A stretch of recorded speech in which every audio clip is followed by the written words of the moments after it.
तो देखिए, आबकारी नीति घोटाले को दिल्ली के सीएम अरविंद केजरीवाल भले ही फर्जीवाड़ा मान रहे हैं, पर मामले की जांच कर रही सीबीआई टीम जिस तरह से डिजिटल और फॉरेंसिक सबूत जुटा रही है, इससे भविष्य में केजरीवाल सरकार की मुसीबत बढ़ सकती है। मनीष सिसोदिया से रिमांड में हुई पूछताछ के बाद अब मुख्यमंत्री अरविंद केजरीवाल को भी सीबीआई ईडी के दफ्तर में बुलाया जा सकता है। देखिए, फिलहाल मनीष सिसोदिया सीबीआई की रिमांड में हैं। चलिए आपको अब ग्राफिक्स के जरिए बताते हैं कि दिल्ली शराब घोटाले में जांच से लेकर गिरफ्तारी तक का अब तक का पूरा अपडेट क्या कुछ है, वो आपको ग्राफिक्स के जरिए बताते हैं। तो आप देखिए, आपको ये डेट वाइज बता रहे हैं 17 अगस्त 2022। तो आप देखिए, दिल्ली शराब नीति घोटाले के मामले में जांच से लेकर गिरफ्तारी तक सीबीआई ने आबकारी नीति में एफआईआर दर्ज की 17 अगस्त 2022। इसके अलावा अगर बात करें, आपको पूरा डेट वाइज अगर इस पूरे घटनाक्रम की जानकारी दें तो 17 अगस्त को सिसोदिया और 13 अन्य के खिलाफ एफआईआर दर्ज की गई। साक्षी बिल्कुल। और उसके बाद देखिए, एलजी वीके सक्सेना ने 17 अगस्त की ही बात बता रहे हैं, एलजी वीके सक्सेना ने जांच के आदेश 17 अगस्त 2022 को जारी कर दिए थे। आगे बढ़ते हैं, 19 अगस्त 2022 में आते हैं तो सीबीआई ने सिसोदिया और आम आदमी पार्टी के 3 अन्य सदस्यों के आवास पर छापा मारा। इनपुट्स के आधार पर छापेमारी की गई। उसके बाद 22 अगस्त 2022 को ईडी सीबीआई से मामले की जानकारी लेती है। बिल्कुल। तो देखिए, 22 अगस्त का आपको बताया ईडी सीबीआई से मिले, मामले की जानकारी ली गई। इसके अलावा 22 अगस्त को ही मनी लॉन्ड्रिंग का मामला दर्ज किया गया। 22 अगस्त को ही मनी लॉन्ड्रिंग का मामला दर्ज किया गया। 30 अगस्त की बात करें तो सिसोदिया के पीएनबी में बैंक लॉकर्स की तलाशी ली गई। 30 अगस्त को तलाशी ली गई बैंक अकाउंट्स की। 27 सितंबर को आम आदमी पार्टी प्रवक्ता विजय नायर को गिरफ्तार किया गया। 27 सितंबर को आम आदमी पार्टी के प्रवक्ता को गिरफ्तार किया गया। 28 सितंबर को ईडी ने शराब घोटाले के मामले में आरोपियों में शामिल शराब कारोबारी समीर महेंद्र को गिरफ्तार किया 28 सितंबर को।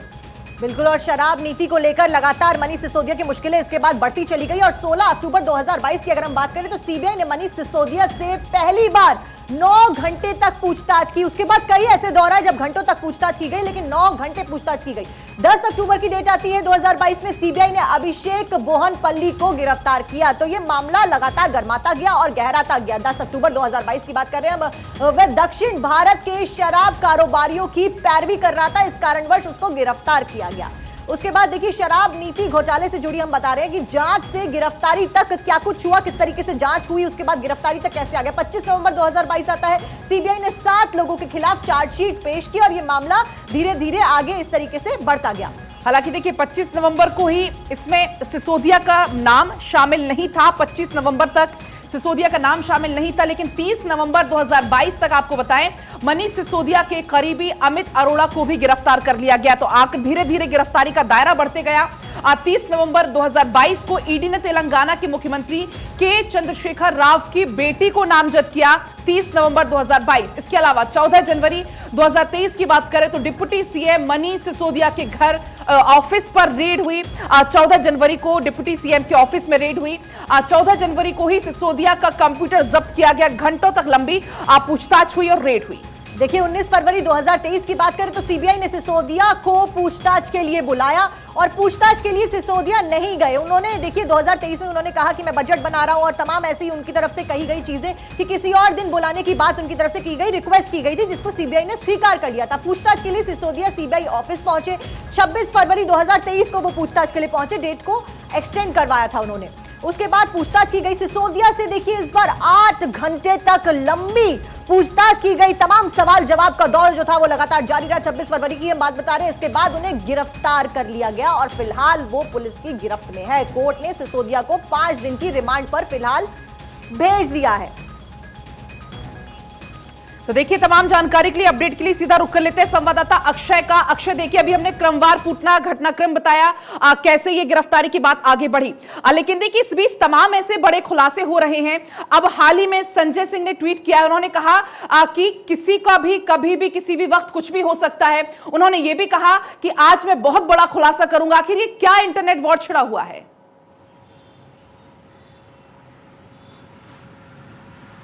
देखिए, साफ तौर पर है कि जिस तरह से मनीष सिसोदिया की गिरफ्तारी हुई है, आम आदमी पार्टी पूरी तरह से आक्रामक मूड में है। जिस तरह से सीबीआई सबूतों को खंगालने में जुटी है, जिस तरह से सीबीआई को सबूत मिले हैं, ईडी पूरे मामले की जांच कर रही है, सीबीआई के गिरफ्त में है, उसकी कस्टडी में है, उनसे लगातार मनीष सिसोदिया से पूछताछ की जा रही है। उसी बीच आम आदमी पार्टी ने तय किया गया है कि इस मुद्दे को पूरी तरह से भुनाया जाएगा। साफ तौर पर है कि राजनीतिक लाभ लेने के लिए आम आदमी पार्टी अब आगे बढ़ रही है। ये कहा जा रहा है कि अरविंद केजरीवाल कई राज्यों में दौरा करने वाले हैं, उनकी गिरफ्तारी पर भी या उनसे पूछताछ पर भी की जा सकती है, ये खबरें आ रही हैं। और इसी बीच आम आदमी पार्टी के जो नेता हैं संजय सिंह, उनका कहना है कि अब आर पार की लड़ाई होगी, सीधा अटैक अब उन्होंने बीजेपी कहें या फिर जो एजेंसीज हैं, जांच एजेंसी हैं, उनके खिलाफ की है। ये माना जा रहा है कि 1 बजे के आसपास संजय सिंह प्रेस कॉन्फ्रेंस करेंगे और प्रेस कॉन्फ्रेंस में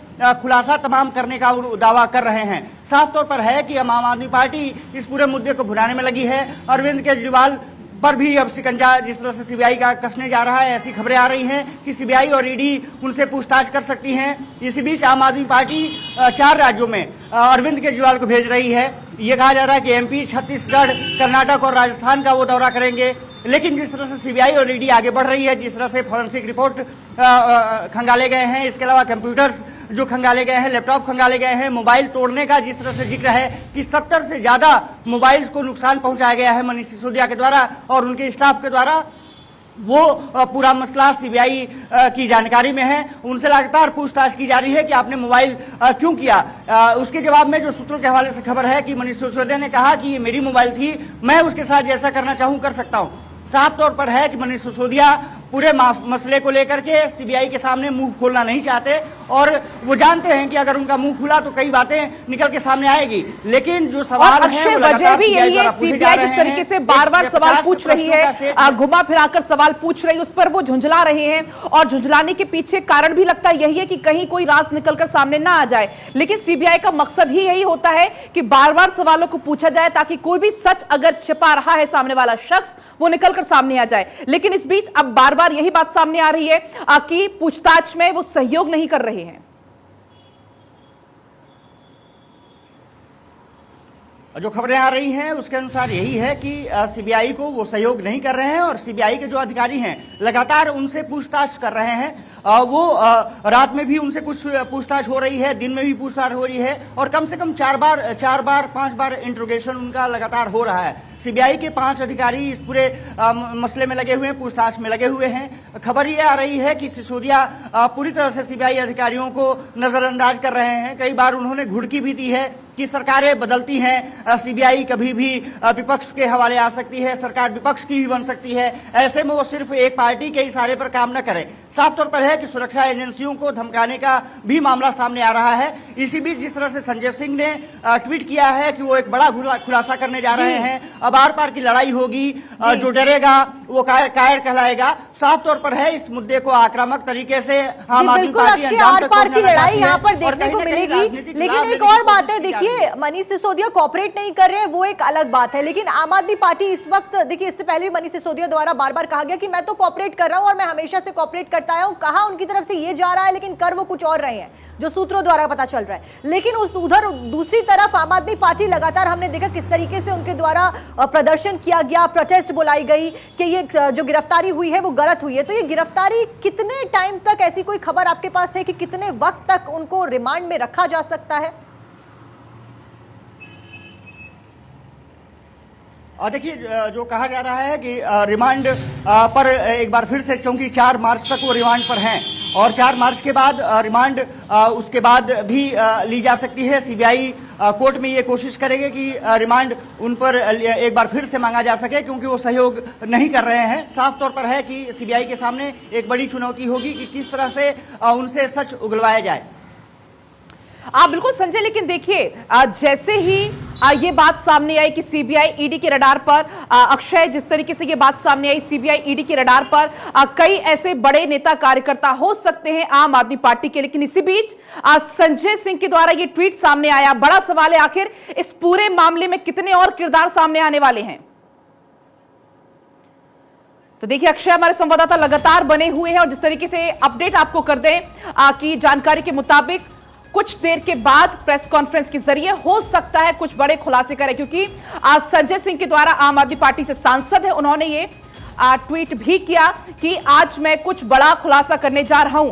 हालांकि अगर आपको जानकारी दें कि शराब नीति घोटाला आखिर है क्या, तो देखिए कारोबार पूरी तरीके से निजी हाथों में ये सौंपा गया। आपको ये पूरा मामला बता रहे हैं। हालांकि देखिए अभी रिमांड में सिसोदिया है। दिल्ली में 32 जोन, एक जोन में अधिकतम 27 दुकानें। दिल्ली में शराब की कुल 849 दुकानें खुली।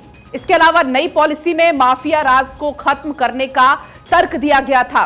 नई पॉलिसी से राजस्व में भी नुकसान हुआ है। तो क्या कुछ शराब नीति घोटाला है वो आपको बता रहे हैं। इसके अलावा थोक और खुदरा कारोबारियों के लाइसेंस भी लौटाए गए।